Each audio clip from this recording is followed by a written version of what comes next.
Good afternoon, everyone. Have one announcement, well, maybe two. First of all, it was announced at Mass this morning that Mass would be at 8 and breakfast would be at 7, but we've arranged to have that switched around, so we'll have an hour of fasting time and get out of there before the funeral. So breakfast tomorrow will be after Mass. Mass will be at 7, breakfast will be following. Also, I want to recognize a very special person who's here with us at NDICE. Shirley Deitz. Where's Shirley? Is she in here?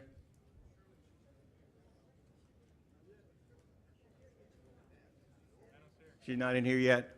Well, anyhow, Shirley's husband, Don, who was a big part of NDICE for many, many years, passed away this past January. And so Shirley called me when I was in New Orleans a few weeks ago, and she said, I'm coming. I said, fantastic, that's great. Well, children tried to talk her out of it because she was driving here from Belleville by herself. And then she said, no, I'm coming. So she was coming, not coming, and coming again. So Sunday afternoon, I'm sitting in the lobby, and the phone rings, and it's Shirley. And Shirley says, I'm on my way. I'm getting close. She says, I'm about 25 minutes away, and my UPS is getting me there. I said, Shirley, are they shipping you in a box? You want to tell me about the books, too? Oh, those of you who are here for the first time that did not get a book, they're on the table up here. Just come by and get one. Also, sign up for the Follies, and I think they might need one more Eucharistic minister. Thank you. We're back together again after celebrating the Eucharist and us joining together again as one in family, and it's always nice when we come together like that. Our next speaker is someone who you already have seen up here. He was our keynote. Greg Kendra is one of the most, I would have to say, one of the most famous deacons we have. And I am very proud to know him as coming as a friend and a personal brother of ours as a deacon. He's someone who is, we've looked at it many times on his blogs and his books and his sites that he has, and he's always someone that gives answers that might not necessarily be what we thought was, but it was one that was based on truth and faith. So I would like to, again, introduce our speaker, or our presenter, Deacon Greg Kendra.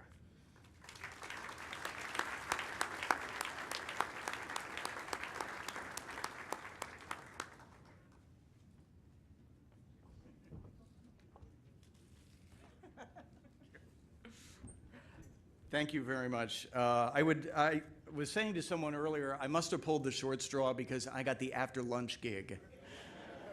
So I would encourage everybody, there's coffee back there, please. No, it's great to be here and great to be back, and thank you for that very warm welcome. The talks this afternoon are sort of going to be, well, they are going to be about preaching and about evangelization, looking at it from two different areas. One, looking at it very old school about ways to maybe goose and spice up our homilies just a little bit, some of the things that we can do to make them better. And secondly, using a different kind of platform, a different kind of ambo, which is the electronic one, which I'm very familiar with my blog and through all of that, and trying to get deacons engaged in that. I wanted to begin with a little piece of news. I don't know if anybody looked at my blog this morning, but I had an interesting tidbit that came out of Madison, Wisconsin. A man by the name of Larry Schmidt became the first permanent deacon ordained in Madison, Wisconsin in 10 years.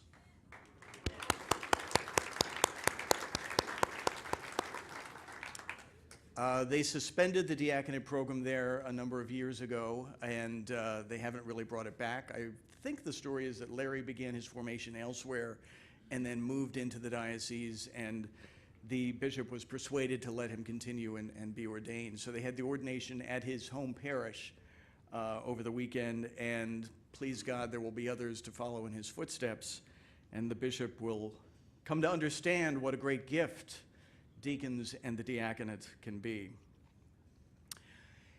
If you asked a dozen different Catholics what makes for a good homily, you'd probably get a dozen different answers. Most important, keep it short. They want it to be clear, they want it to be smart, they want it to be eloquent, they want it to be moving, they want it to be inspiring, and they want it all in less than 7 minutes. But what makes a good homily for a deacon? I've been wrestling with that for the last several days, and I've been trying to live it out in my life for the last 7 years since I was ordained. I think at a certain level, diaconal preaching needs to be different from the preaching of priests and bishops. It comes from different experiences, it has different reference points. When done well, it should speak to the lives and the interests of the people in the pews in a profoundly immediate and personal way. But how do we get there? That's what I want to talk about this afternoon. Preaching with a deacon's heart. Preaching as a servant of the word, a servant of the people, a servant of the Lord. Preaching too from that place that should be close to every deacon's heart, the place of charity. How can we do that better? Well, thinking about this and praying about it, I kept coming back to where it all begins, at our ordination. The first words that the bishop says to a deacon after he's ordained: receive the gospel of Christ, whose herald you have become. Believe what you read, teach what you believe, practice what you teach. Only 2 words are heard more than once in that exhortation: believe and teach. And that summarizes where all diaconal preaching has to begin, I think. It needs to be grounded first and foremost in belief. Belief in the gospel, yes. Belief in the faith of the church. But belief also in the great work that will be undertaken at that ambo, in that pulpit. That is the work of teaching what we believe. And believing, too, that this work, preaching, matters. It's more than just a way to fill 7 minutes between the gospel and the creed. It is work we are called to do, and work that we hope will somehow change the world. We believe it, and if we believe it, why don't we do it better? Again and again, you'll hear people in the pews complain about the quality of Catholic preaching. It's dull. It's not well prepared. Maybe it's over-prepared. It's too cerebral. It's disorganized. It doesn't have a beginning, a middle, or an end. It doesn't make a clear point. Priests and deacons don't know how to speak effectively, and on and on and on. You hear this a lot. More often than not, the homily serves as a good opportunity for people to read the bulletin. But we can do it better, and we should do it better. Not everybody is Fulton Sheen or Robert Schuller, but I sort of feel about preaching the way that my mother did about cooking. My mother was a world-class cook, just superb. She was a dietitian by training. She worked for a number of years preparing hundreds of meals for hundreds of people in hospitals and nursing homes. And she believed firmly that anybody who can read can cook. And I think in some ways there is a kind of recipe to preaching. We can all be effective preachers if we work at it and think about it. And that's really what I wanted to try and get at this afternoon. So with a nod to Stephen Covey, who told us the 7 habits of highly successful people, I'm going to try and sum up 7 habits of highly effective preachers. And there you see the hallmark for us all, Fulton Sheen. Please God, someday soon, he will be declared Blessed Fulton Sheen. These are not meant to be definitive, what I'm going to be sharing with you, or complete, but from where I stand and from my experience, they do capture what makes a preacher good and what can make him more effective, what can make him even better. So here goes. I want to lump them together, the first three, into what I call the 3 Ps. There you go. I should warn you right now, there will be puns. I wrote about this subject a couple of years ago in Deacon Digest, and I think it still has value. The first P is prayer. Earlier this year, Archbishop Wilton Gregory spoke at the Convocation for Deacons in Atlanta, and he put it very beautifully. He said, "Every good homily always begins on your knees." Not long after I was ordained, my friend Father James Martin told me about how he prepares his Sunday homilies. He begins by reading the Sunday Gospel the previous Sunday. It's sort of the end of that Sunday before he goes to bed. He breaks open the scripture and he reads it and begins to pray about it. And he works it through day by day throughout the week. And this is a habit that I've adapted myself. I tend to take the scripture and make that my Lectio Divina for the week. I will read it on the subway. I will read it during lunch. I will think about it. I will ask God in prayer, what does this say? What is this saying to me now? What message am I supposed to impart? Take, for example, the prodigal son. It is, on one level, it is a story about a runaway, but it's also about a brother and a father and pigs and a road and jealousy and forgiveness and mercy. It is about all of that and more. We need to pray to unlock what that passage of Scripture, whatever it may be, says to us, and ask God to help us discover what he wants it to say to our brothers and sisters in the pews. And that begins on our knees. I said to someone the other day, I had heard the first homily given by a newly ordained priest at his Mass of Thanksgiving. And it was this wonderful scholarly explication, exegesis about the word love and going back to the Greek and pulling it apart and what it means. And my friend asked me what I thought about it, and I thought a minute, and I said, well, I think he needs to start writing his homilies using an organ below the neck. And that includes the knees and the heart and the gut, and that begins in prayer. The second P is preparation. There is research that we have to do on one level or another, and it doesn't just include going online to find out what other people have preached on the subject or to take somebody else's homily and reuse it.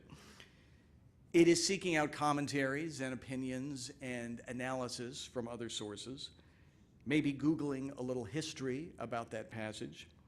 For myself, it is often keeping my eyes and my ears and my heart open to what is happening around me, especially in current events. I tend to use a lot of stories and news stories in my homilies. My background is in journalism, and I like to consider myself not just in the news business, but in the good news business.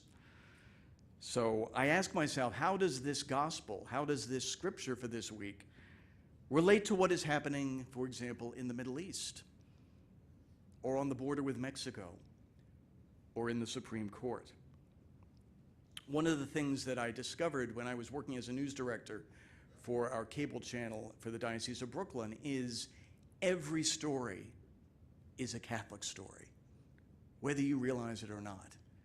The church touches everything, and everything touches the church, and it's figuring out where that intersection happens. Preparation can also be asking yourself, what do I need to hear this week? I have to admit, very often, the person who needs to hear my homilies the most is me. And sometimes I don't realize that until after it's done, that I wasn't preaching to hundreds of people. I was telling me something that I needed to hear, whether I realized it or not. I was crafting that message for my own heart and my own ears, my own conscience. That can be very constructive. And I think it's useful to try and assess where your congregation is and where you are. But it can also be very dangerous. Your life and your concerns might not be as interesting as you thought they were. I remember I heard a complaint from one parishioner at a neighboring parish who said her deacon preaches great homilies, but all he ever talks about is his grandchildren. Preparation also means doing your best not to just wing it. Sometimes that works, sometimes it doesn't. There is nothing wrong with writing out homilies, and that's something I do all the time. Partly it's to keep me focused, and partly it's so that I know when I've come to the end of the homily and I know when to stop. And I'm going to talk a little bit about more of that in a minute. But at the very least, you need a clear beginning, middle, and end. That should be common sense. A homiletics teacher that I had in formation said, whatever you do, always have an ending. And that's a good thing to aspire to, but it really does help if you have a beginning and a middle too. The third thing, as I want to get into right here, is practice. I am a writer by nature, and I tend to feel like I don't really know what I think about something until I sit down and write it. I can't just get up and talk about something. Some people have that gift and can make those connections, and I'm not one of those. And it often leads me to unexpected places, sparking ideas and imaginations. So I write out my homilies. But if you do that, and this is something that some people know instinctively, some people don't, learn to write for the ear. You aren't writing for the eye, you aren't even writing for the mind, you are writing to be heard. And give yourself time to practice, in a very literal sense, to practice what you teach. True story. A lot of you probably remember when President Bush, the first President Bush, went to Japan about 25 years ago, and he threw up all over the Prime Minister. Well, I was working at CBS News Radio at the time on the copy desk early in the morning, and our anchor, Nick Young, was writing that story, and he gave me the copy before he went into the studio. And I read it over, and he said, and I quote, "President Bush hadn't been feeling himself." I suggested maybe he might want to change that. But it's true, until you say something out loud, you're not quite aware of how other people are going to hear it. It looked fine on paper. But you never know how something is going to sound until you say it out loud. See how the words come out of your mouth, the rhythms, the phrases, things like that. Anyone who's read my homilies online knows that I tend to write a lot of sentence fragments and break up my paragraphs into short little sentences and phrases, and that is because I am writing to be heard, not necessarily to be read.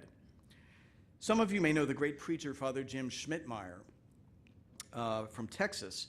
He had a blog for a number of years called The Blue Collar Preacher, which I discovered when I was in formation. I absolutely loved it. He is a stellar preacher, and he taught homiletics. You're familiar with? He taught it here. He taught us. He taught you, okay. Well, I'm preaching to the converted then. Maybe. What did you think of him? Did you like him? Fantastic. Yeah. I loved his blog, and the interesting thing when he did his blog is he posted the homilies online in the middle of the week and would ask for feedback from people, and he would take that feedback and incorporate it into his homilies. But he was a great storyteller and very relatable. He wrote about normal people in normal situations, the people in his parish, and did it very beautifully. And I wrote to him one time as a fan, and I asked him for some advice about preaching, and he may have taught this to you when you were in homiletics. He would take his homilies and write them out, and then break them down to the point where at the end it was just a page with a few phrases and a few key sentences, and he would preach that way, which is very challenging. There's a particular, I don't know the name of it now, but there is a particular name for that style of homiletics, but he is a master at it. It's called the Schmidtmeyer method. Maybe the Cincinnati method, I don't know. But I'm sure you can probably find his homilies still online if you Google him, if you're not familiar with it, but he's really very good. For myself, I always practice my homilies at least 3 times. The first time, just to see how it sounds, and to see if I've said anything like President Bush wasn't feeling himself. And then the second 2 times, just to get more comfortable with it, to learn what I call the geography of the homily, where everything is, how the phrases sit, where I should put pauses, things like that. And the result is when I get up to preach, I'm not really reading the homily, I am preaching it. I don't have to look at it verbatim. I can just glance at the page, I know where I am, I know what comes next. And if you do this enough, you become more and more comfortable with it. You do it in a way that feels very natural. If you've never heard yourself preach, do yourself a favor. It can be a great learning lesson. How many of you have recorded your homilies? Or been videotaped? That can be interesting too. This was something we never did when I was in training, and somebody wrote to me, a woman who had poor eyesight, and she said, I enjoy your homilies online. Is it possible to get a recording of it? So I thought, okay, this will be interesting. So I went out and got a little digital recorder and set it up on the AMBO and clicked the record button, and I recorded myself and clicked stop, and I went back and downloaded it onto my computer, and I was absolutely horrified. This isn't what I was expecting at all, I was surprised at my pacing, my inflections, the way that I sort of galloped through the homily just to get through it, and was very, very instructive. It taught me the value, first and foremost, of silence, of knowing when to be quiet, when to modulate your voice. It's a sort of speech 101 thing, but it was very, very helpful, and I think it's made me a better preacher as a result. The fourth habit of highly effective preachers is another P, which is paying attention. The good preacher, I think, is always looking for material, always looking for ways in which the gospel is coming around alive around him. In her novel Heartburn, Nora Ephron, writing really about her own life and her marriage to Carl Bernstein, describes the husband of the main character. He's a columnist for a newspaper, and he has to crank out 3 columns a week, and so everything he's looking at as a possible column idea. They're sitting there having breakfast, and the toast is burned, and he says, I wonder if I can get a column out of this. I said to someone the other day, this is my life now. Everything in my life is either a homily or a blog post. Those are the 2 categories that I live with. And I think that's, in some way, the way a lot of us should be observing life, looking at it for the lessons that it imparts and the things that we can share with other people. I have to say, a great resource, if you're stuck for a homily, obituaries. You'd be amazed the things that you can find from people no one has ever heard of who had the most amazing lives. And I have a whole file at home of newspaper stories, magazine stories, and obituaries that I'm saving for the right opportunity to weave into my homilies. And don't be afraid to look at your own life. I'm sure a lot of you already do that already. I had a teacher in continuing formation who taught scripture. He was a priest, a retired priest. He would never, ever preach about his own life. He said he thought that was inappropriate. He didn't think that was a good or healthy thing for a cleric to do. I happen to disagree. I think God gives us the lives that we have to use that in a constructive and hopefully good way. We need to look at our lives, I think, through a very biblical lens. That doesn't mean that every homily should be an autobiographical reflection on what Jesus means to deacons.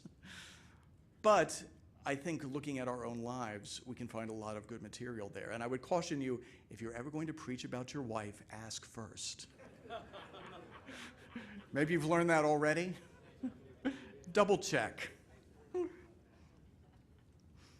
A friend who knew Father Michael Judge, the first casualty of 9/11, gave me the holy card from his funeral. and it contains what is now known around the world as Michael's Prayer.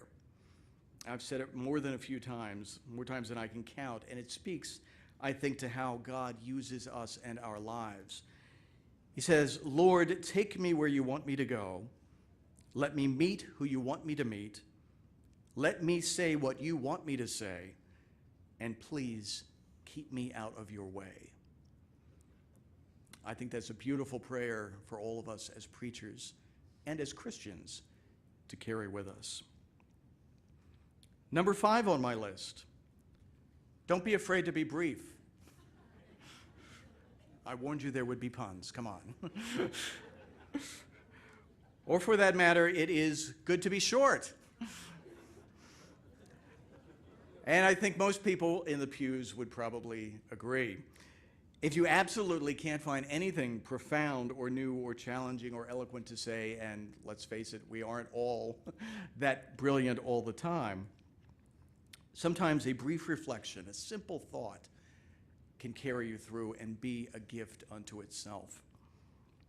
The arithmetic isn't that complicated. Let's face it, even in the worst circumstances, if you think your homily is dull, a dull 4-minute homily is twice as good as a dull 8-minute homily. But you never know how the Holy Spirit will work either. More times than I can count, I have climbed into the pulpit and given what I thought was a dud of a homily. And then later I'll hear from someone who will say, thank you so much. I really needed to hear that today. There's a story about Fred Rogers. It's very similar to this. Mr. Rogers, as he was known, was a Presbyterian preacher.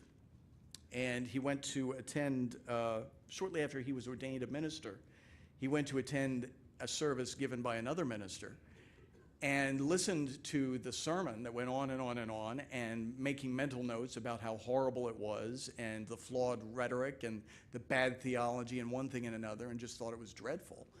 And he got up to leave at the end of the service, and the woman behind him was weeping. And she said, that was the most beautiful sermon I've ever heard. So it was a lesson to him and a lesson to all of us that you never know who God is trying to reach or how he will reach people. My pastor, I mentioned yesterday, Bishop Paul Sanchez, Auxiliary Bishop for Brooklyn, he is a good and holy man, wonderfully supportive of my ministry. As I mentioned yesterday, he is the son of a deacon himself, but he is not the world's most scintillating preacher, to put it diplomatically. And I think he knows that. It's probably one reason why every weekend he turns to me and he says, you feel like preaching today? And usually, if he's doing 2 masses on a weekend, he will ask me to preach at one of them. Anyway, his homilies are rarely more than 5 minutes long, and sometimes even shorter than that. And if they aren't dramatic or soul-stirring, he always gives you some little nugget to carry away, and sometimes that's all people really want. They want to feel that they got something. You can't ask for anything more than that. And sometimes a great gift can be silence. A priest told me a story from his days in seminary that made a big impression on me. At one of the daily masses, one of their professors was celebrating the mass, and he got up to preach, and he said, I'm very sorry, but I didn't have time to prepare a homily this morning. Let's just have a quiet reflection on the scripture. And he sat down. And that was it. He didn't try to force feed something that, he didn't try to wing it or throw something at them off the top of his head when he hadn't really had time to think it through. And that really impressed this young priest I was speaking to for the candor and the honesty and the clarity. It was a good example for him of a way of ministering to people in a very open-hearted way. A few years ago, I was serving Mass at my parish. It was on the Feast of the Assumption. We had in residence a young Czech priest, a lovely man, and I showed up to serve the 8 o'clock Mass with him. Well, we hadn't quite communicated very effectively. And he thought I was doing the homily, and I thought he was doing the homily. So I go up and I proclaim the gospel, and I come down off the pulpit, and I go and I sit down next to him, and there's this long pause. And he whispers to me, he says, "You're not going to preach?" I said, "I thought you were going to preach." And long pause again. He says, "It's okay, we just sit."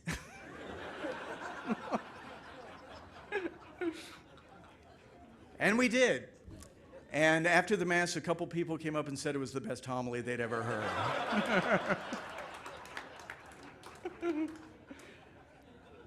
Sometimes silence really is golden.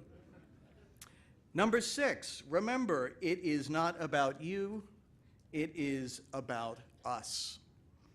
Some years back, a man in Marriage Encounter summed up his thoughts about preaching and what goes into a good homily or a good sermon. He says, the best thing that someone can say in the pulpit is, "It's not you sinners, it's us bums."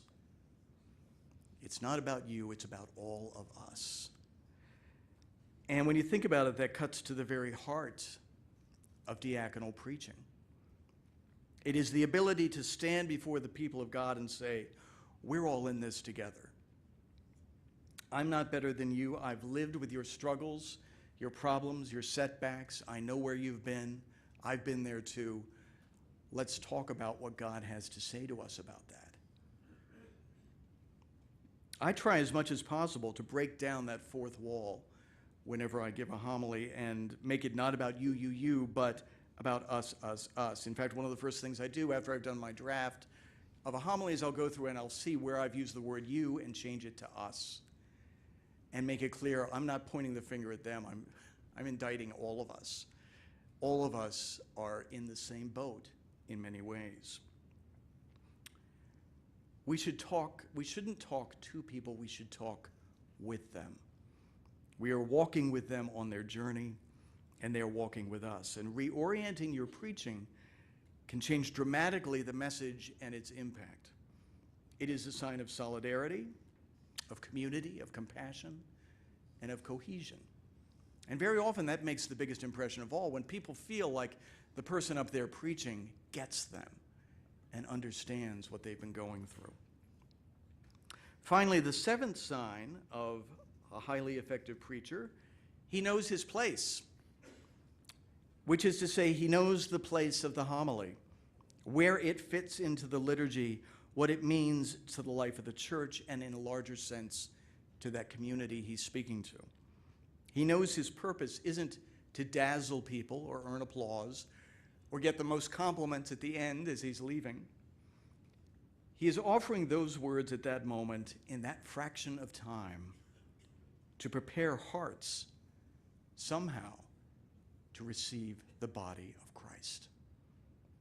The homilist acts as a kind of bridge between the gospel and the Eucharist, connecting the dots, if you will, and always, wherever he can, directing hearts to the great sacrament that they're preparing to receive. It is actually a great diaconal function because it serves the liturgy, it serves the people of God, it serves to set the table spiritually for what they are about to receive. A couple months ago, I preached a retreat to deacon candidates in Illinois who were about to receive the ministry of lector. And researching that ministry, I stumbled on the Second Vatican Council's Constitution on Divine Revelation. I'm sure you all have it memorized.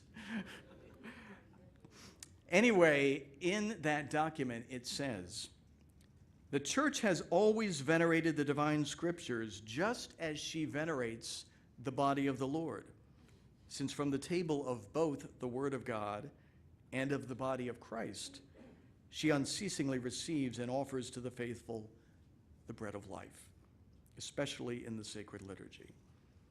And a writer reflecting on that put it very beautifully. There are, he said, 2 tables at Mass, the table of the Word and the table of the body and blood of Christ. Together they constitute a single place of worship, and it is from each of these that we are fed, that we receive the bread of life. That gives even more meaning and more significance to the presence and the placement of the homily and what we are all about. The Catholic preacher really is setting the table. What could be more diaconal than that? How meaningful and beautiful when the table can be set by a deacon with a deacon's heart, a heart devoted to serving the word, to serving the people of God, and doing it with devotion and humility and love. So thank you, and I'll take any questions, comments, insights, personal experiences.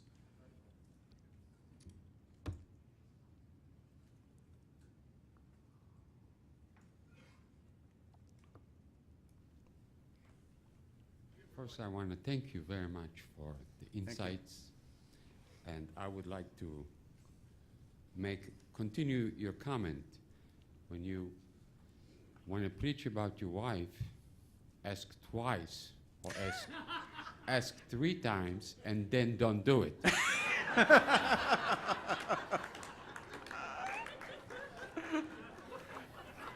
Any experience you'd like to share? I only asked for maybe 2 minutes, so maybe I'll share that privately. I just want to first make a comment about your speech last night, and I was so impressed that I have actually a couple of notes. The Saint Maximilian Maria Kolbe. Everyone knows about Auschwitz, 14th of August 1941, and I was privileged as a young man. I was conscripted to communist military in Poland as a seminarian, for seminarians only, and we were allowed to go to church twice a year through the diplomacy of now St. John Paul II. And it was the first time that I was allowed was Christmas, just before the beatification of Maximilian Kolbe, since I was very angry that I had to be in the military and be exposed to all kind of nonsense. The priest says, "Ted, you need to meet somebody." And he grabbed me by my hand and he says, "Listen, I am the one for whom Maximilian Kolbe gave his life." And that point changed my life. To make a long story short, I studied Maximilian Kolbe all my life, and right after ordination in 1991, that I was ordained, having Masters of Divinity, Archbishop Fiorenza asked me to serve as a chaplain in prison. And in Maximilian Kolbe Church in Houston, they find out that I know Mr. Gawniczek, so they say make a contact for me. So I went to Poland and see a man, broken hip, 89 years old, ready to die after he visited half the world then. And I say, well, I want to invite you to Houston. And lo and behold, 1994, I translated for him the speech that he told me when I was young. And 3 months later, he died, 1995. Well, I finished my ministry. I went to all the different dioceses in the United States and working with all kind of bishops, and I have my heroes. And I came here for a reason, because I came to meet you, because I need you to write the story, to help me to write the story. Because this year, December the 12th, on Immaculate and Our Lady of Guadalupe is 20 years anniversary where the Mr. Gawniczek visited the church in Houston. And when I met him, he was poor and he was very, very dignified. He didn't ask for donation, but he asked me to sell paintings for him. Well, I couldn't just get the paintings, I bought them, and I donated them. First, I donated in Houston, And the last two I had just recently, I donated one in my diocese where I'm right now as a guest. And then the last one I have that I want to donate because I find out from the last trip to Poland, from city of Immaculata, I find out that Maximilian Kolbe always want to go back to Nagasaki because there is some significant in that story that I just find out how he built the city of Immaculata, they call it in Japanese, in Nagasaki. Many people don't know, they know a little bit about Maximilian Kolbe, but they don't know, and they don't know about Mr. Gawniczek. What I am compelled to tell, but I want to write in Polish, I want to write in English, but I said maybe I can be interviewed by somebody.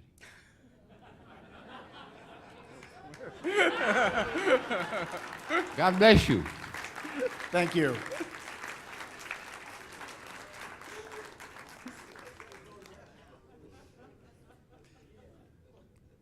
That's a tough act to follow. I just want to add one comment on your last item there, know your place. And I think this fits very well to it. When I preach a homily and someone comes up and compliments me and say, you know, that really touched me, I thank them first of all, but then I said, it is not me preaching, it is the Spirit of God preaching through me, and I'm glad you got it. To me, I think that's very important to always remember. It's not us, it's God speaking through us through the Spirit. Absolutely. I tell people all the time, it's the Holy Spirit.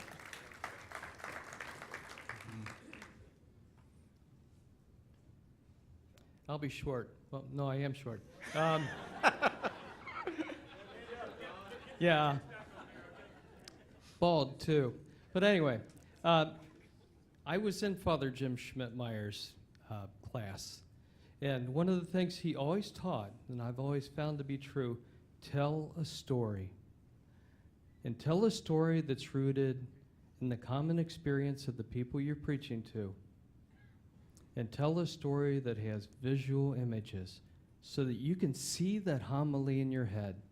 Bishop Joe did a perfect job with that at our opening Mass. That was the best homily I've ever heard of anybody preaching about weed. But he had this visual. I could picture that backyard in my head. And I could picture him pecking around on the internet and searching, where do I buy weed? Weed seed. Yes, sorry, I stand corrected. But no, it's true. The homilies that I've always found to be most effective, and the homilies that I've had the most number of people talk to me about that I've given, are the homilies that are rooted in a story. Homilies are rooted in a family story, because that's the lives that we lead, and that's where our faith begins. Yeah, I tell people, you know, the greatest homilist in history was Jesus Christ, and he told parables. That's where it all began, and people relate to that, and you're absolutely right. It's funny, I got a reputation for telling a lot of sob stories in my homilies, and the leaders of song, there was this one woman who was so upset when she arrived at Mass and found that I was going to be preaching. She said, you know, you preach and I cry and then I can't sing. So there's pitfalls there. You have to be careful. I might very quickly add that I think you're absolutely right, because it doesn't sound like you're feeding your own ego when you tell a family story that does touch so many people out there. But Deacon Greg, I thought it was a very good idea, if you have plenty of people who are reading your blog, to put that homily out there like you said on Wednesday and let them take some shots at it and then incorporate their ideas. But what I also wanted to ask you was, I know that you've never had this experience, kind of like the bishop was the only one who had his experience. Everybody comes up after Mass and says, nice homily, Deacon, nice homily, and you know they're lying to you. and they need to go to confession. There are times I kind of wish somebody would just walk up and say, that was the worst time, the worst homily, the worst comment, because I think they'd be honest. How do you think you can elicit, outside of blog posts beforehand or even afterhand, people walking up and actually be honest, tell you what they really think rather than saying, nice homily, nice homily. Don't anybody repeat that I said that, please.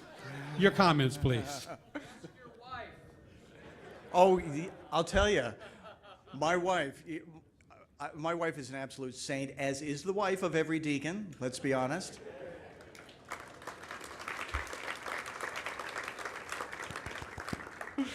But she's very quiet and very shy, and she always, seemingly tells me what I want to hear. The first thing I always ask her after Mass, how was my homily? Oh, it was excellent. It was really good. It was this, it was that.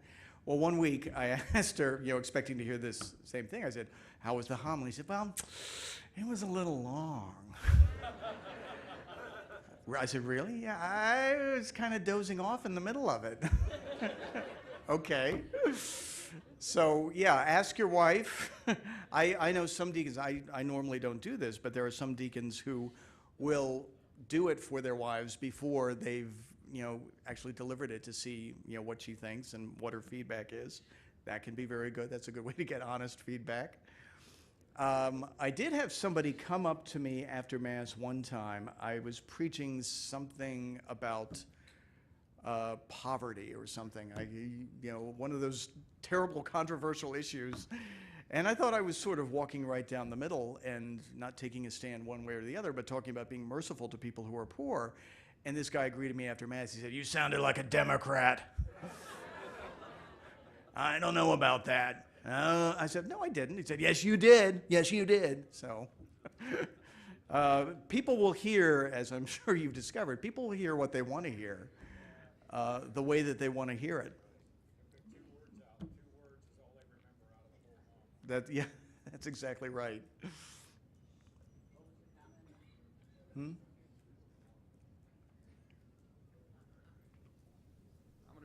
going to beat him to it.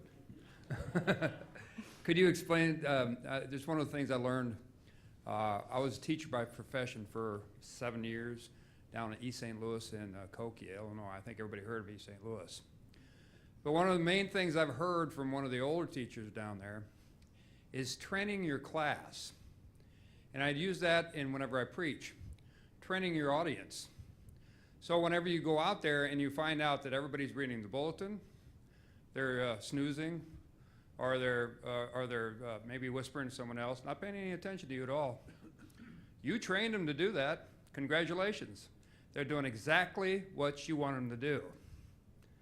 So, but there's another one to that.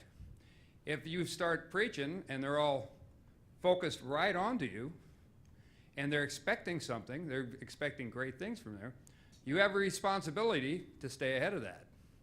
Because since they are expecting great things from you, they expect you to make sure you have it every time. And that's tough also. Yeah, that's very tough. One of the stellar pieces of advice I got when I was in formation, somebody said, you're not going to hit it out of the ballpark every week. And that's true. You have to, realize your own limitations and live with that. Why, as deacons, are we so often afraid to talk about the really tough but the really true stuff? I've talked to some who've said, we can't talk about that, it will cut our collection. I don't buy that. I think we have to. I think that's one of the diaconal responsibilities. We are out, we are living in that field, and when we know that something really needs to be talked about in our parish, we talk about it, and if the collection goes down 20%, we don't need it anyway. I'd like to hear from your pastor. My pastor is a Vietnamese boat person whose ship sunk on the way in. He is tough as nails, and he will talk about anything. He approves, for example, of deacons who are widows dating. He approves of priests dating. Now, You still want to talk to my pastor?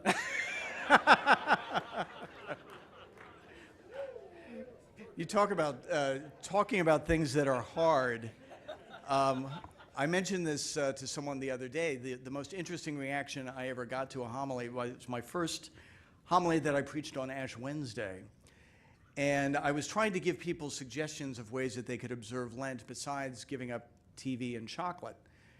And I said, why don't you try something really difficult? I said, why don't you pray for someone you hate?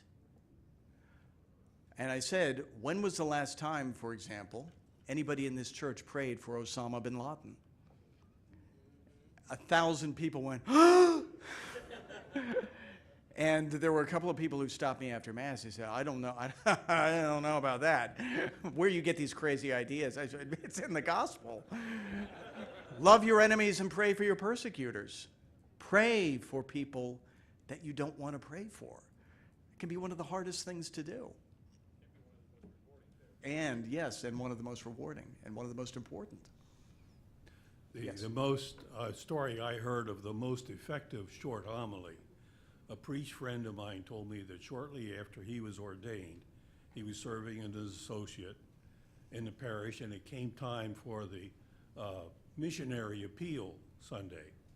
And the evening before at dinner, it became quite apparent that this missionary didn't speak hardly a word of English. So he wondered, how is he ever going to make this missionary appeal tomorrow? Of course, the pastor at the Mass, the pastor introduced the missionary. The missionary came up, stood up at the podium, reached in his pocket. He pulled out a $20 bill. He said, looky, looky, looky, gimme, gimme, gimme. He got the most money they ever collected.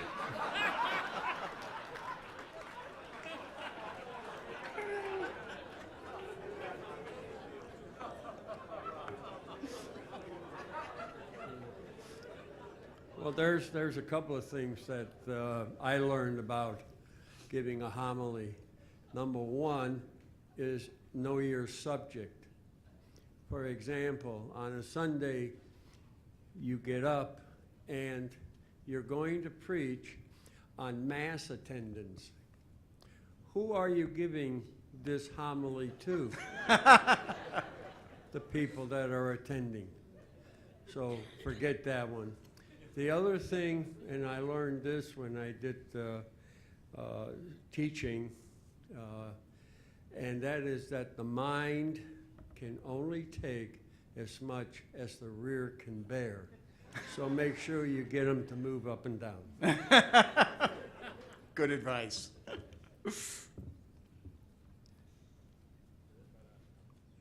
Anybody else?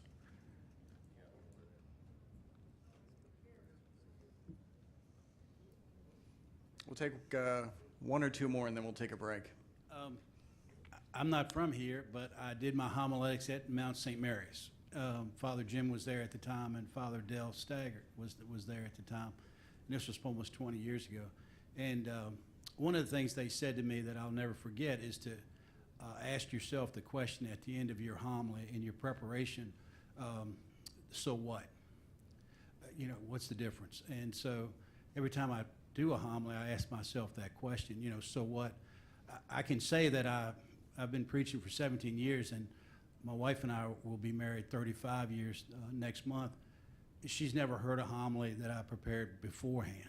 Mm-hmm. And I include her in the homily, and I'm still married. So, I think it's important that that we ask that question. That's good, yeah.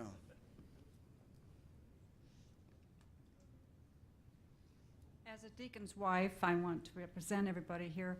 I think many of us have heard our husband's homily before, and I'm grateful that I do get to hear it. One afternoon, my grandson was there, and he goes, "Grandma, you have to listen to it twice?"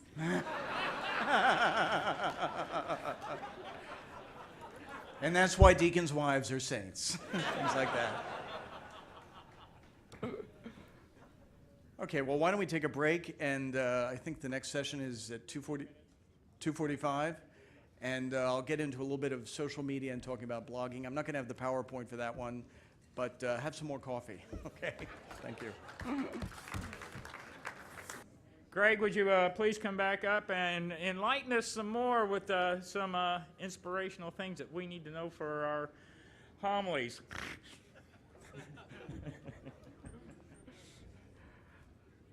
Okay, as I indicated earlier, we're going to shift topics here just a little bit and talk about a different kind of preaching, which is one that I practice regularly and which I hope more of you can get engaged in as time goes on, and that is preaching online, using Facebook, blogs, the internet, all that jazz to spread the gospel.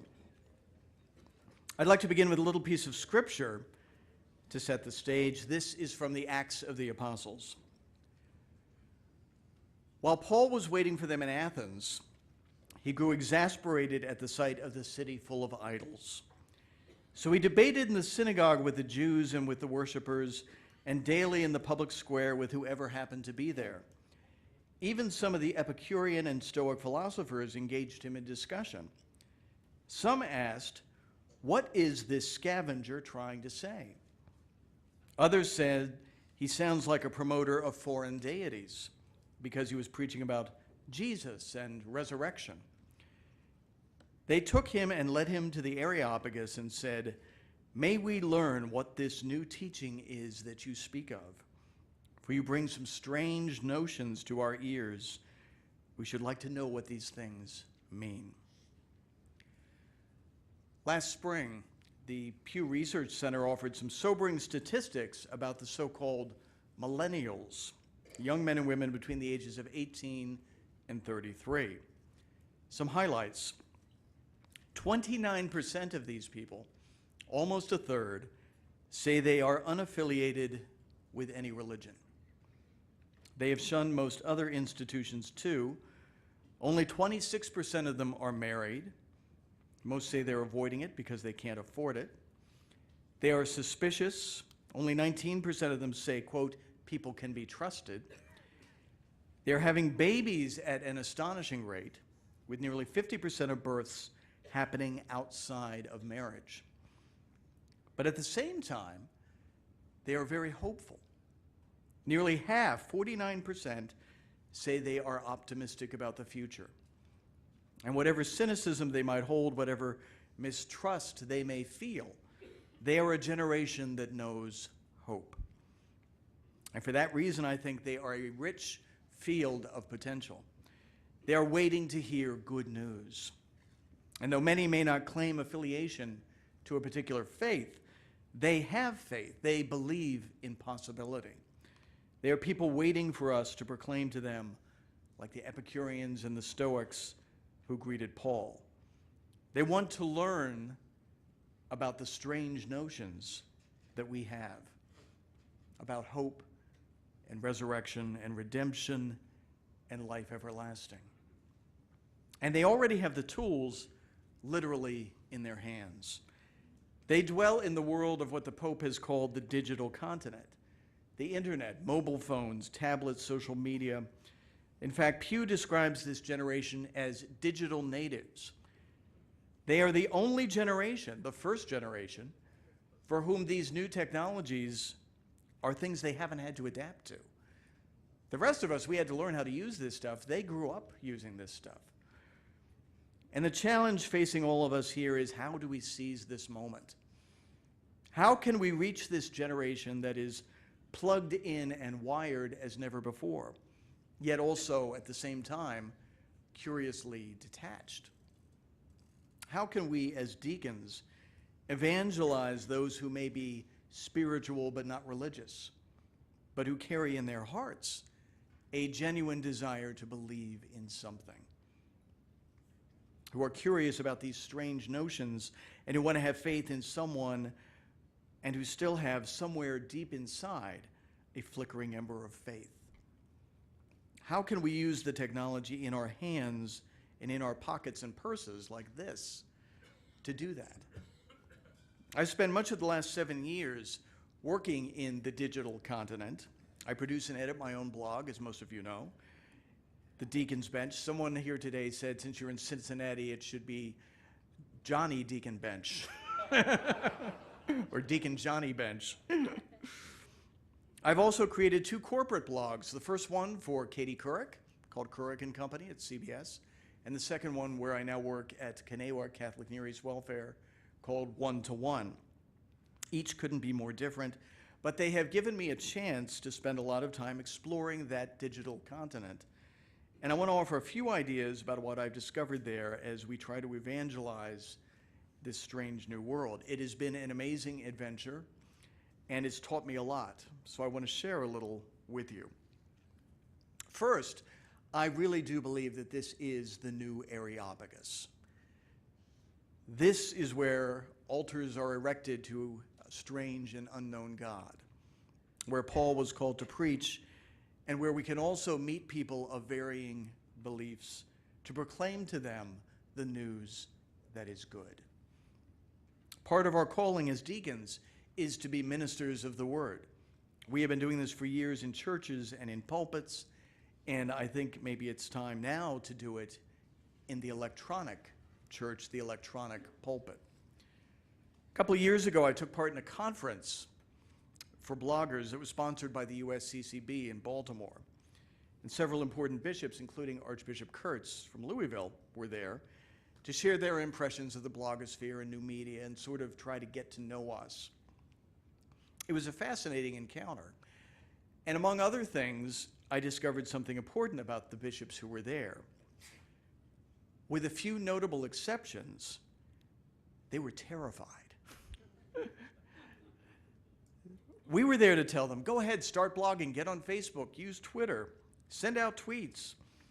But there they were, just absolutely petrified. They didn't know how to deal with this.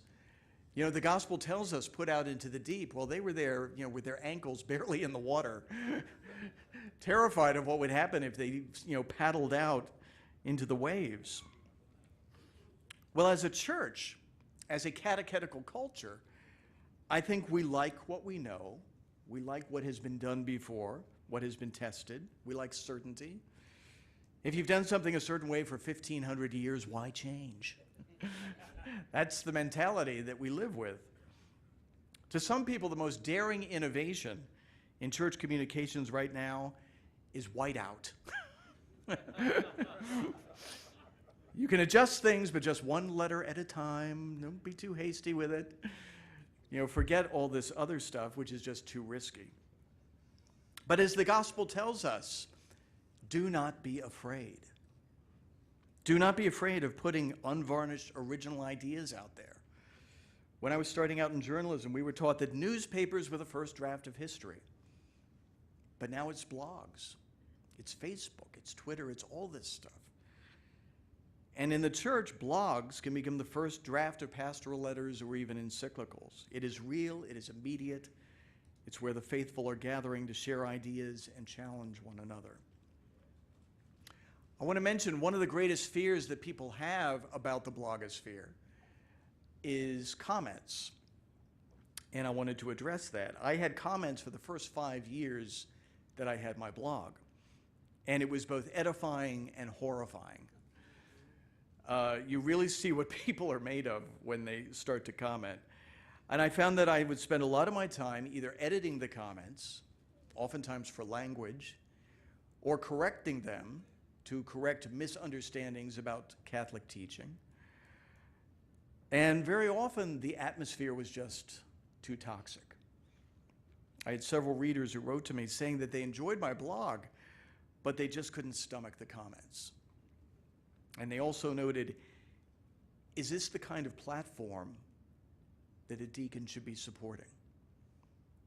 And they were right. So I shut down comments. It was providing a venue, a forum for people to yell at each other and call each other names, and it was becoming impossible to police. Now, if people feel they need to weigh in, I also cross-post almost everything that I do on Facebook. And people on Facebook can be a lot more civil. They have to have a certain amount of ownership. They have to identify who they are, and they're a lot more responsible.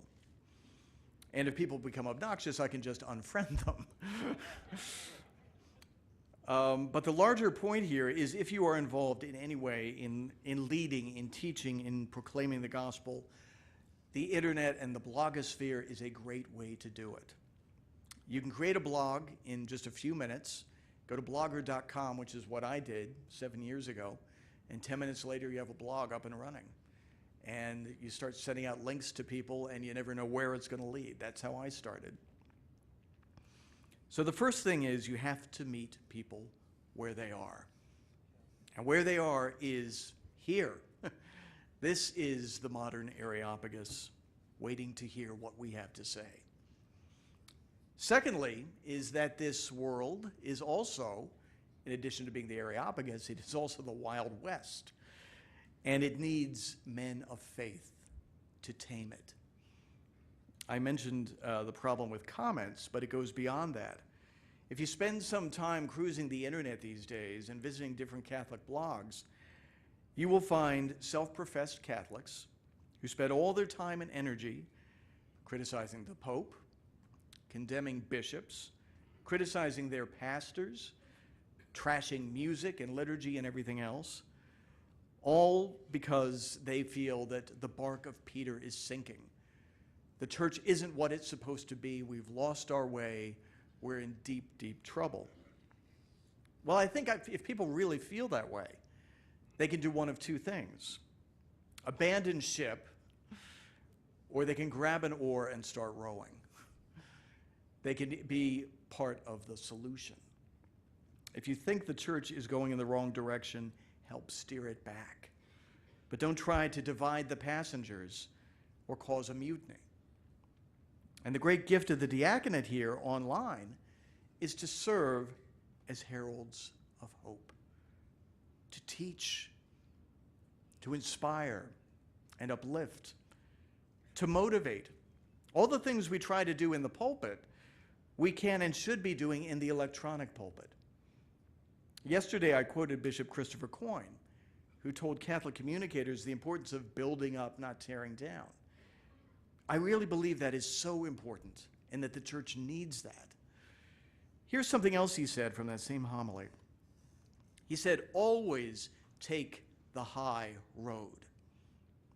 By this I mean always be polite, never respond in kind, do not make any more enemies than one already has in these matters, and most importantly, don't send an angry email written completely in capital letters until you've slept on it overnight.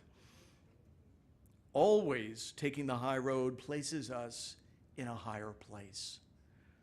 There's already too much invective and anger out there. Let's not add to it. In addition, he said, by taking the high road, one avoids allowing those opposed to one's position from going on the ad hominem.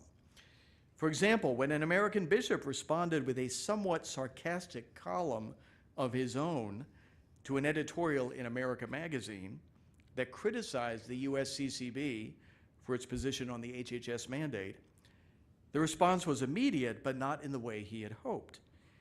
Instead of responding to the very valid points that he raised, critics almost unanimously chastised him for the tone of his response, with comments like, "Isn't it terrible that a bishop would respond with sarcasm?"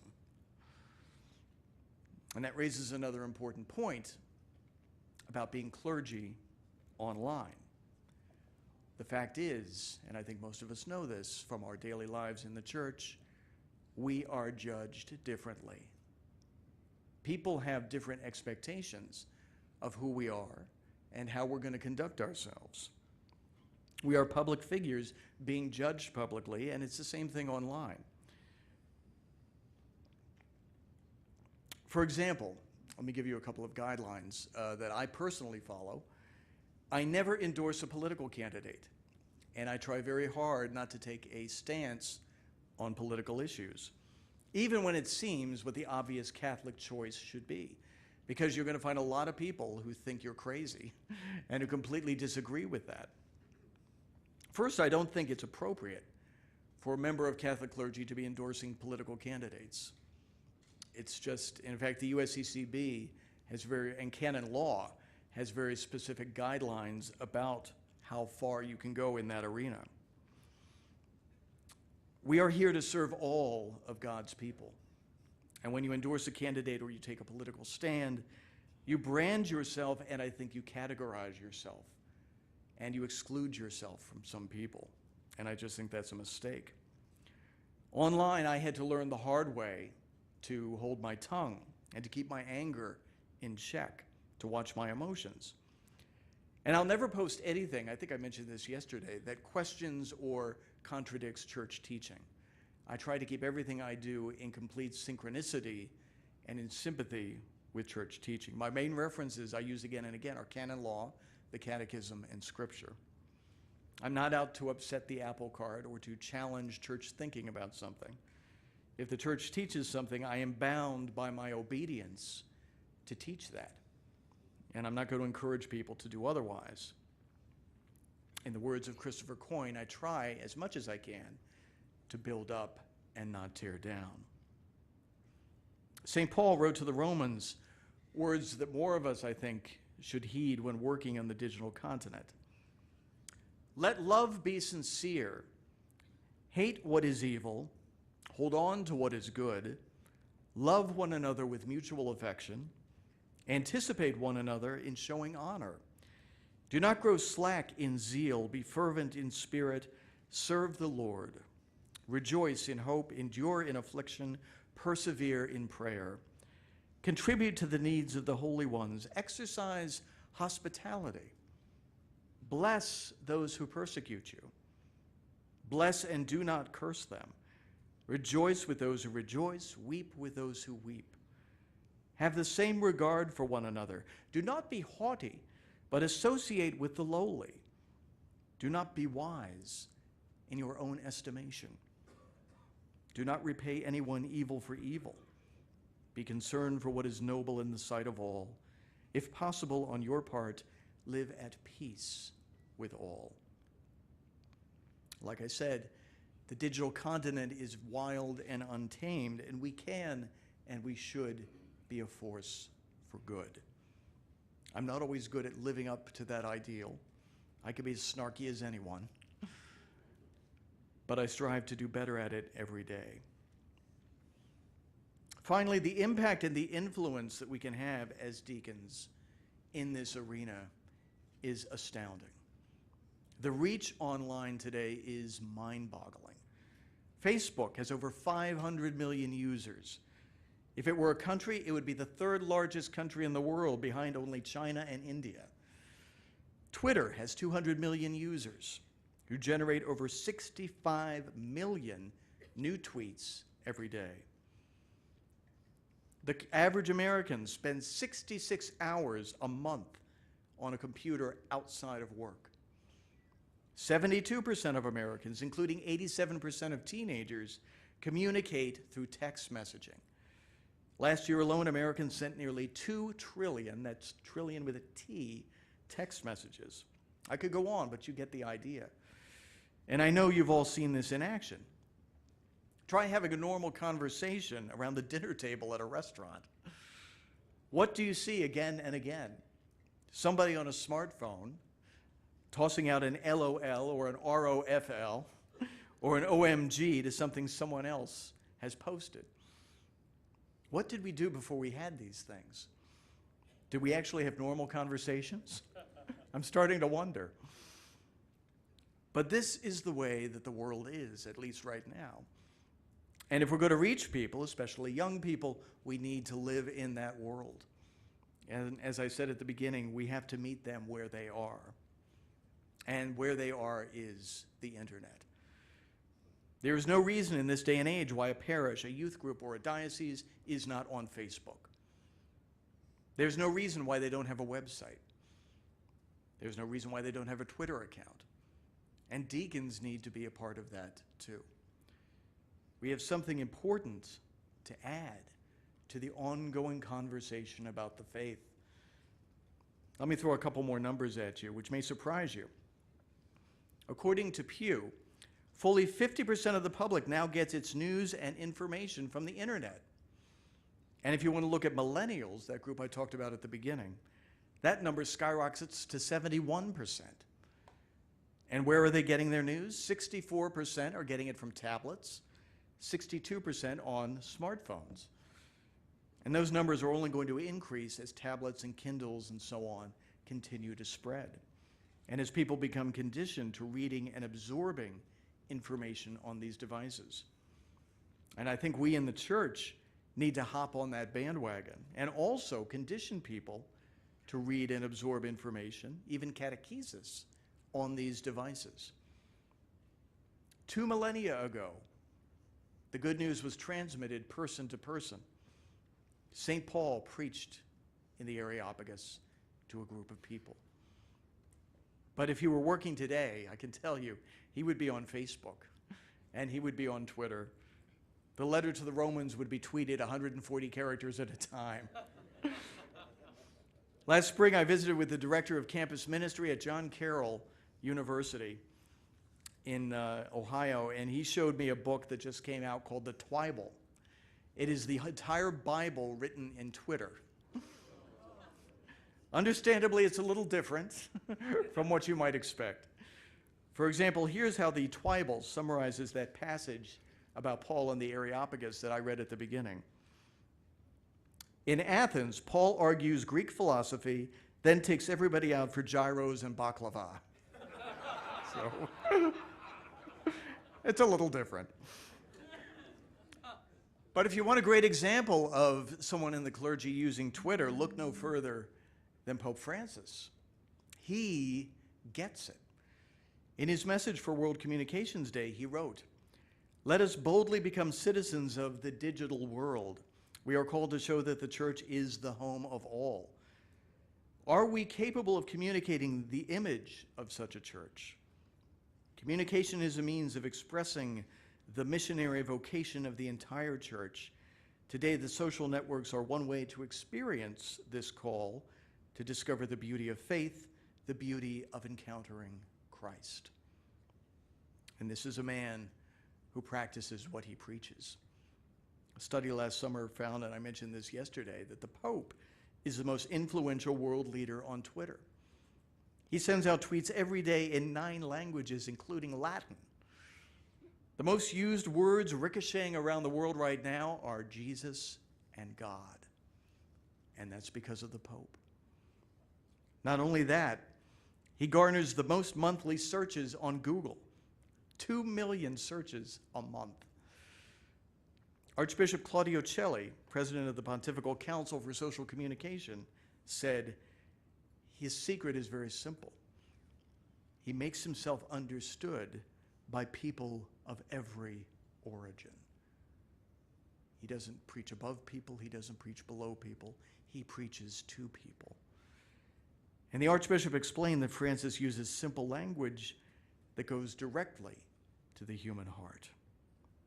He's doing it in a way that no pope has ever done it before.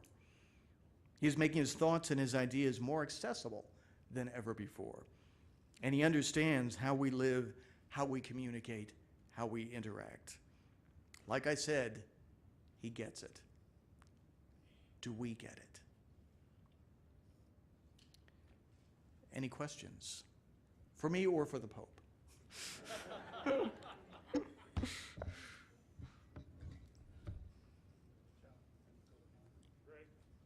I'm one of those that I'm scared to death of getting on Facebook or Twitter. I have no idea what I'd be doing on any of those. How do you learn something like that? The question is, how do you learn about Facebook? And how do you learn how to post and interact on Facebook? And the only way really is to learn it by doing. And you start with a small circle of friends, and that circle gets bigger and bigger and bigger. And I got the biggest kick. One of my Facebook friends, believe it or not, is Jim Caviezel. But he never posts anything. He's got thousands of Facebook friends, I guess, around the world, but he's never on Facebook. So a lot of good that does me. I'm Facebook friends with Jesus, and it doesn't really help.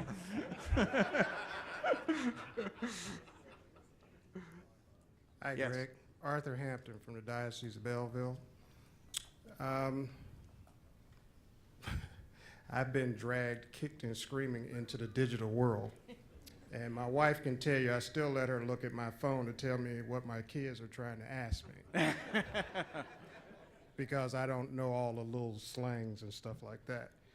I guess for me, I understand that we need to come to the digital age like Pope Francis has. But for me, I prefer the personal. I prefer to sit and talk to somebody or just to have that person in front of me so I can see what they're feeling, to see their emotions, how they react to certain questions or how they react to the conversation that we're having.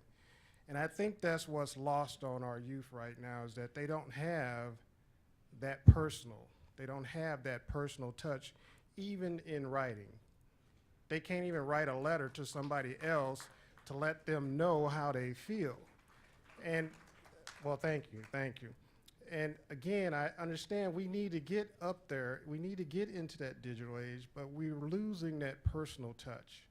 And if we lose that personal touch, how can we, like the lady that hemorrhaged, how can she get to where she needs to be to touch just the hem of his garment, to know his love and his healing blessings upon her? To me, if we lose all of that and everything's on the phone or in the computer, you never get that. You never get that love. You never get that healing touch. You never get that personal journey with somebody else if it's all that way. Does that make sense? Yeah, very much so. And but I'll tell you, the electronic media can surprise you. And I may have spoken about this the last time I was here 4 years ago, but it was revelatory to me. On the Feast of the Assumption, I had been ordained for about a year or so. I ended up getting an email from someone that I didn't even know who was a school teacher in New Jersey. And he was very upset and distraught because one of his students had been shot and killed. It was a stray bullet that had come through his apartment window. He lived in not a great part of Newark, New Jersey. And it was a freak accident and he was killed. And this teacher was having a very hard time processing that and didn't know what to say to his other students and the friends of this young man. And he wrote to me and asked me, who he didn't even know, but he knew from my blog, how do I deal with this? How can I cope with this? How do I absorb this and live with it? And I didn't have a whole lot of wisdom to share with him, but we communicated back and forth a couple of times on emails, and it just gave him tremendous solace to feel that there was somebody out there, even someone distantly removed from him, and maybe that was part of the attraction of writing to me. It was someone who he didn't really know, but someone that he felt he could trust, who might be able to give him some insight about it. There is that kind of connection, which could be very surprising. There's another example I told someone the other day of a woman who contacted me during Lent. She was in her 70s. She had been born and raised Catholic. She had been sexually abused by a priest, left the Catholic Church, become a Lutheran, and then became a Lutheran minister and a Lutheran pastor. But at this moment in her life, she felt herself called back to the Catholic Church. And part of that was discovering my blog and the stories that I kept posting there about Pope Francis and some of my homilies and things that were going on in the church that she hadn't really been aware of. And it moved her, and it touched her in a very surprising way. And she began meeting with a priest. Ash Wednesday, she spent Ash Wednesday at a Catholic church, received ashes. Not too long after that, went to confession and received the Eucharist.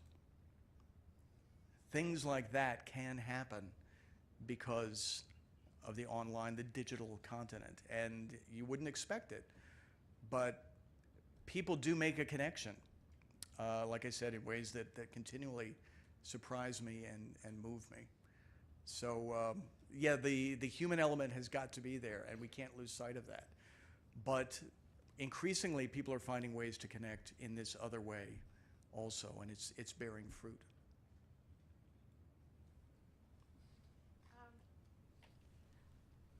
I wrote me some notes as you were talking because a lot of things, and I'm trying to work out something, and I'll get to that. I just finished in the last few weeks Jim Allen's book, The Future Church, which 10 New Trends or whatever. John Allen, yeah. John Allen, okay. I always write him Jim. Okay, Jim John. Anyway, two words that keep always coming up a lot is the nuns and Pentecostals. And those are two big issues. In his book, it came to me, what I read, was that what happens with a lot of Pentecostals is as they leave, they become the nuns. They don't go on. N-O-N-E-S, not N-U-N-S, right? Yeah, right. N-O-N. And I haven't had time to really process that a whole lot, other than to think about it and have it weaving through. But I think your blogs and Twitters and all that, that's where we're going to find a lot of those who are now, they've had an experience. One of the things that's developing in my mind, and I haven't had time to spend a lot on it, is I have a lot of years in RCIA and the terminology and trying to put it in some way where these Pentecostals might be like pre-catechumenists or catechumenists. They know Jesus, they know about salvation, they've had some experience, but something has left them. They haven't gone to the something more. And how we put that together as a church, I think that's a real big piece. And we need to do some serious thinking and action in that way. I think it's going to be interesting over the next couple of years to see what the true Francis effect is on these people who have wandered away. I'm sure you've probably encountered this yourselves. I've seen it in my own life, people I know and people in my parish, recovering Catholics, if you will. They don't leave the church because of any dogma or doctrine or anything that is askew. Very often it's because of just something, a bad personal interaction at a funeral just pisses somebody off and they walk away. And I think one of the things that Francis is trying to do with these people is to let them know that the door is open and that we are open to you and we want you to come back. And he's trying to reach out to those disaffected people in a very personal way. And it's going to be interesting to see, the effect that has.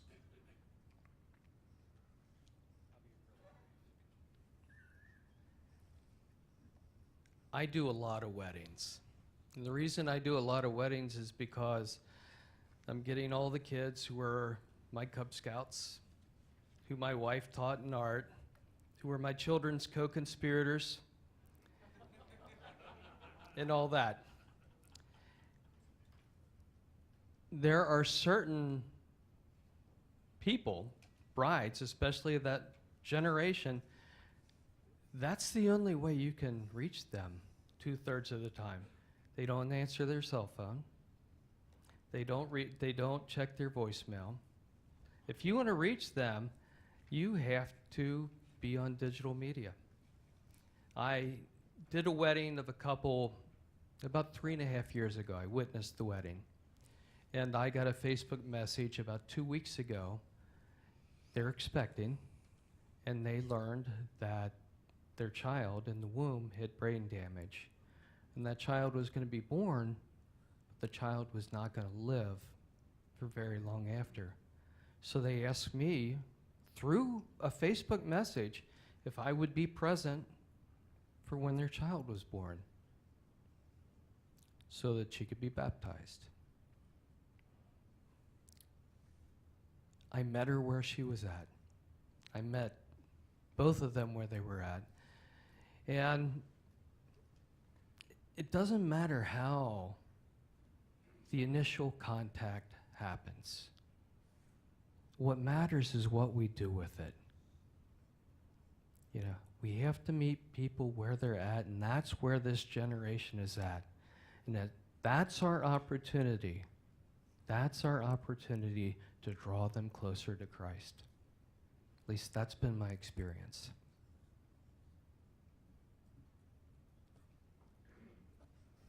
Yes. Yes, I would like to ask a little bit of clarification. What do they mean by the Pentecostals and the nuns? Because I don't get it. Well, I guess the Pentecostals, where's the questioner, the original questioner? Yeah, I think, correct me if I'm wrong, but we're talking really sort of evangelical Christians who are really, their popularity is growing, particularly in Latin America. And they're making huge inroads into the Catholic population down there. And part of that reason, I think, just going off on another tangent, is the lack of priests. They're having a real problem, and people are not being fed spiritually or Eucharistically. And the Pentecostals set up, an office in a storefront somewhere and create a church, and suddenly people have a community that they can belong to. They meet the people where they're at. Right. They don't ask the people to come.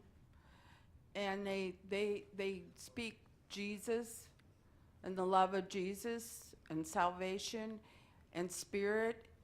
It's just that they aren't a sacramental church. Right, yeah. And the nuns, N-O-N-E-S, are people who have no religious affiliation at all. So I guess what we're talking about is people who are maybe born and raised Catholic and eventually become Pentecostal and then get frustrated with that and don't really have any affiliation at all. I understand. Spiritual but not religious. Right yeah. now, I understand better. Thank you very much. I just, being part of the Catholic renewal, in which we consider ourselves being Pentecostals, I think it's very important that we all as Catholics understand that Pentecostal approach is alive in the church.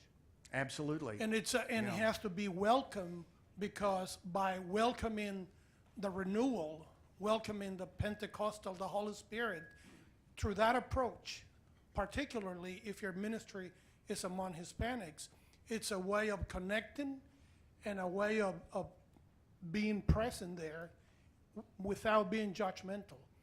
I always consider that our work is missionary work, and it's among the Anglo communities sometimes it's not perceived like that. So it's perceived as people off the way and with different way of thinking, and a lot of that it's ingrained in our deaconal culture and even in our priestly culture, I will say even mostly. But we are the front of those that are trying to keep together this generation of people that has a tradition and a background that it comes from centuries. And all you have to do is look at that man there. Right. Him, not me.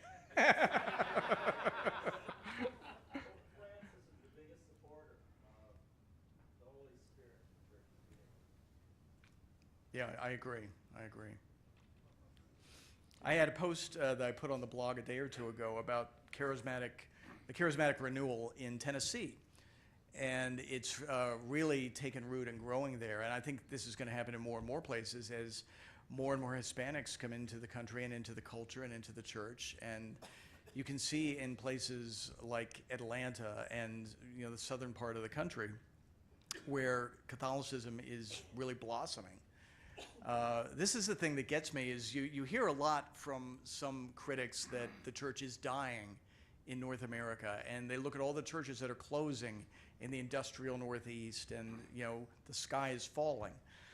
But then you look at places in the South, in Texas, where there are parishes with 20,000 people, and they've got convents and seminaries that are overflowing with people. And all my visits to the southern part of the country, the spirit is so alive down there, and there is such a vibrancy and enthusiasm for the faith, and they're building churches and they're building convents and seminaries. And one of my heroes who I've spoken of is Bishop Frank Caggiano, who is the Bishop of Bridgeport. He was the auxiliary bishop for Brooklyn for many years. He was the director of diaconate formation when I began my formation. And he gave a talk one time about when he was in the seminary. And one of his professors said, when you go back to your room, look up in the Old Testament all those different cities and all those different places where the church was, just starting out. Because the church isn't there anymore. And his point was that the church is on the move. It is moving. It is not static. It doesn't stay in one place. It doesn't stay as one particular thing. It is on the move. And Bishop Caggiano's thesis is that the church is moving again, and it's moving southward. And the center of a lot of our activity and a lot of the growth is in the southern hemisphere, which is something John Allen brings up in his book. It's really fascinating to think about. But yes, charismatic Catholicism is here, and it's here to stay. And we have to adapt, I think, and understand it. Yes.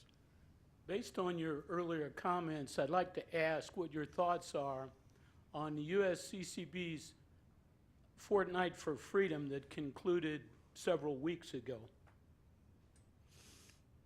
I think it's an interesting exercise. I said last year, was it last year or 2 years ago, the first one they did, I thought it was a terrible name. From a marketing standpoint, I don't know anyone who uses the word fortnight in conversation. You sort of had to think about it and scratch your head.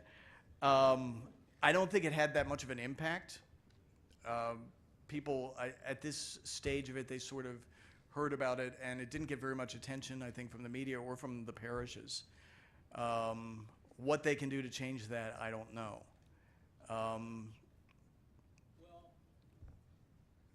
I feel like they won't do much to change it if people aren't willing to preach about it. Mm-hmm. No, and you're right. I believe I preached about it the first time they did it, but I don't remember hearing any homilies about it since then. It's another of those subjects that just doesn't get talked about very much in the pulpit. I'll tell you something interesting to talk about things that don't get talked about very much.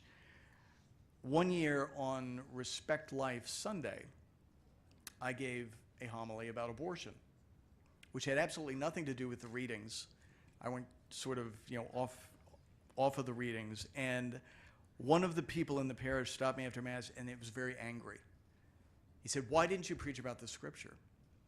And I said, "Well, it's Respect Life Sunday." And I said, "When was the last time you heard anyone in that pulpit talk about abortion?" And he couldn't remember. It's just something that doesn't get mentioned very much, if at all. And he said, "You're right, but I wish that you talked, I wanted to hear your thoughts about this." Okay, you can't please everybody, but, yeah. People hear what they want to hear. Everybody has their own expectations. But, yeah, it's, did anybody preach about it where you were? Yes, I did. Okay. I did last year. Okay. And got very favorable comments. Good. That's good. Yeah, and it's sort of become like white noise, a lot of this that we hear about in the news about, the church. But I think it's the church and public policy, things that people need to be aware of, where we stand and what's happening to us. In light of the digital continent and the citizens of the digital continent, and so we're going to meet them where they are, that's fine. Ultimately, do we need to bring them into something more physical than virtual? I mean, worship being a communal experience, it seems like virtual worship is very sterile. I'm sure for most people here of this generation, it would be like Sunday's Mass of the Air, which is a wonderful thing to sit and watch if you cannot get to Mass or you have a contagious disease that you don't want to share with the congregation. But it's not an acceptable alternative if it's just more convenient to sit on your couch and watch Mass of the Air than it is to get up and go to church. Ultimately, I'm wondering, do we need to try to bring them in to include them in a physical community? I wonder if you have any insights on that or if you've seen any research that addresses that. Well, absolutely. Something I preach about a lot is the idea of the church as community. We are a communal religion. We're not solitary. I mentioned this several weeks back when Jesus was sending out his disciples 2 by 2. He didn't send them out 1 by 1. You're supposed to be in this in community with others, and so much of what we do, so much of what we are about is about community.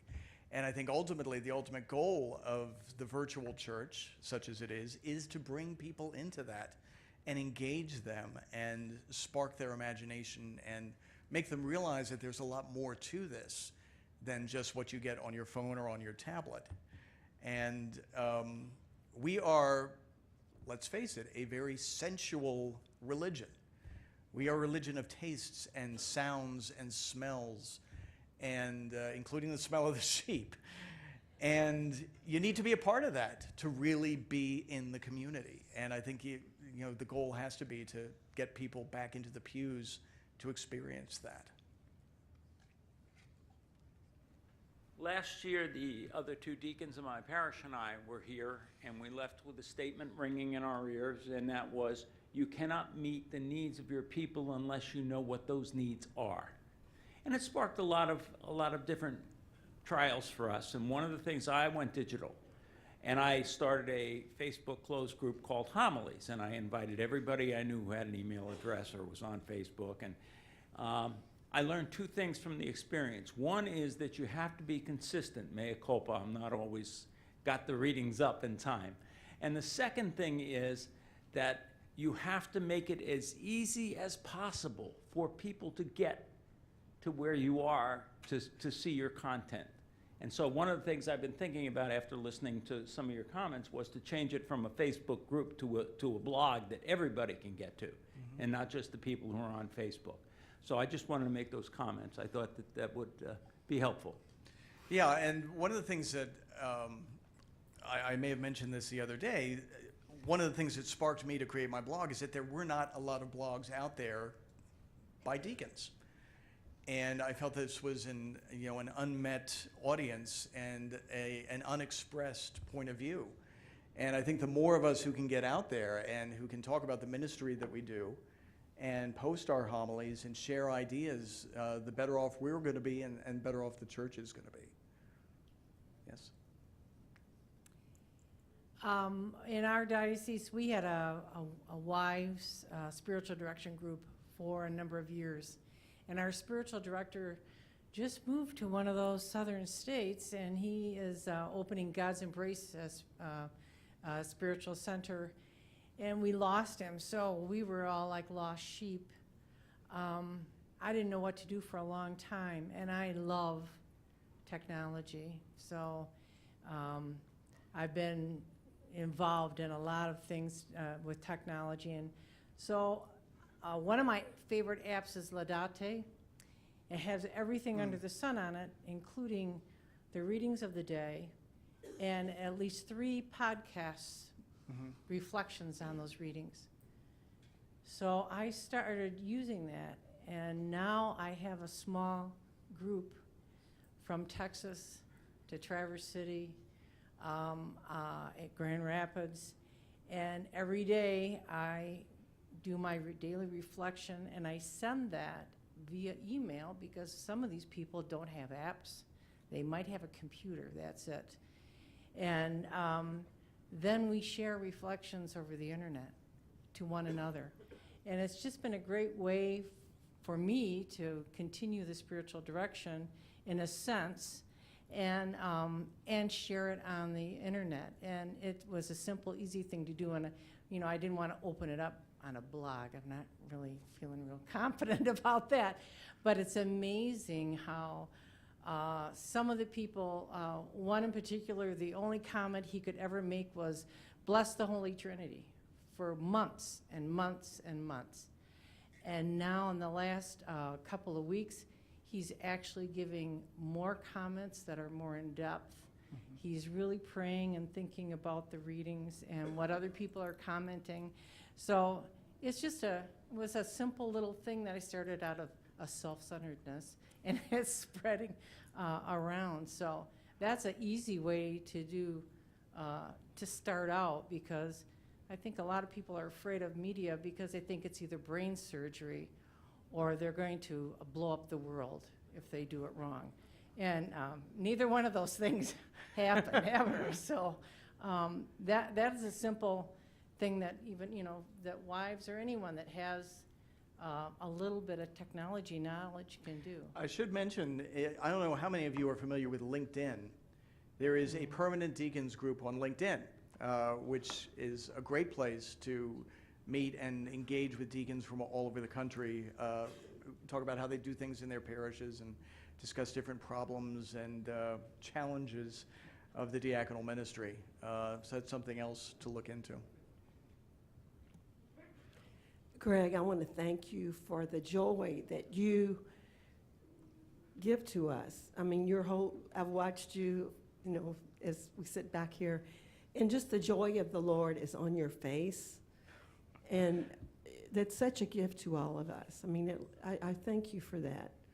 Also for the comment about the charismatic renewal, which somebody should have locked me up about 35 years ago when I experienced going through the life in the Spirit and having this wonderful experience of God. But, there are other forms of renewal, like the Curcio, which we've been a part of, or marriage encounter and things like that. And I think, as deacon people, we bring a balance, an enthusiasm, and a gift to the church by being a part of those forms of renewal, and as God calls us. So I guess in terms of the Hispanic community with the charismatic renewal, going back to that, my husband and I, we were terrible at Spanish. And about 12 years ago, we started studying and worked with the Hispanic community, which has been a great part of my life. And we've moved on to other things at this point. But anyway, the first language is love. And I just want to, we've got a big group here. There are people here that God may be calling forth to do some of this work. You don't have to be perfect at language, but you can be great at loving and people being present to one another. And, I got really tired of hearing people say, why don't they? If I heard that, they learn English 1,000 times. And let's try to, if we can't do it ourselves, recruit people to help the community. Yeah. They're very wonderful people. And that's it. I could talk forever. All right. I'll take one more, and then we're going to take a break. I think you have another presentation at 4 o'clock, right? Yes? Well, I want to make the comment that I am technologically challenged, and my diaconate directors, both past and present, will attest to that. But one of the main concerns I have with this digital stuff is like the commercial on TV where the girl is waiting for her French boyfriend to come by. He's no more French than we are. So many people can put stuff out there and you have no way of knowing if it's true or not. And that's what I have against part of this no face to it. People can make all sorts of comments because they're safe making a comment to you because you don't see it. But the personal touch, as you say, you see the recognition in the face, et cetera. That's what I'm really afraid. You go out there and how do I know this person is really sincere in what they're saying? Right. Whether there's any truth to it. And, you hear all these rumors and stuff, and someone said, well, get on this to check it. And, well, I'm sorry, I cannot get on there. You punch up something on it, and you get all these listings. And how much time do I have to spend on all these listings trying to find something?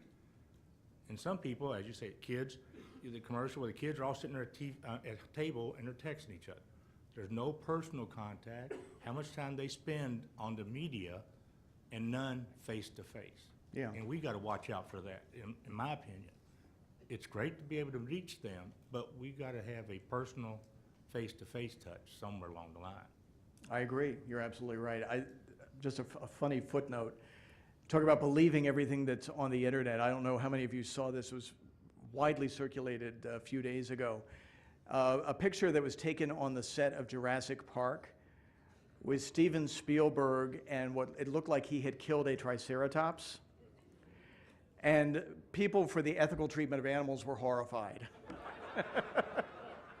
How could this famous multi-billionaire, godless Hollywood person have killed a triceratops? This is inhumane, and he's smiling, you know.